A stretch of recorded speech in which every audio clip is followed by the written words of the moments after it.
Ura zgodovine. Jan in Jaka glasno klepetata in motita pouk. Učiteljica ju opozori. Ne morem razlagati, če vidva govorita.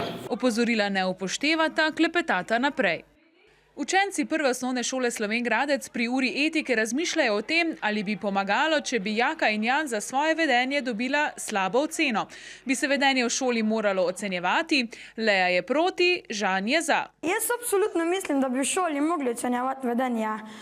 Ker če bi še v šoli bili prisiljeni lepo obnašati, bi bili tudi doma bolj pridni. Če bi bili med oceno na koncu leta, bi učitelji nam z veseljem zaključili oceno. Meni se pa ne zdi to prav zaradi tega, ker na koncu koncev pa vseh predmetov pa tudi človek nima rad.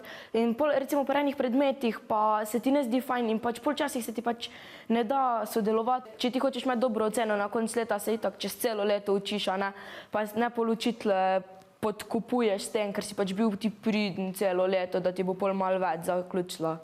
Drugo vprašanje je, s kakšnimi ukrepi bi morali učitelji disciplinirati svoje učence. Razred ima različna mnenja. Ene ustavi to, da naprimer starši pridejo na govorilno uro, pa se z njimi zmenijo z učitelji, kaj bojo naredili skupaj. Primerna kazen bi bila, da bi delal družbeno koristna dela, naprimer, da bi delal v kuhinji ali pa kaj takega nerodno delo.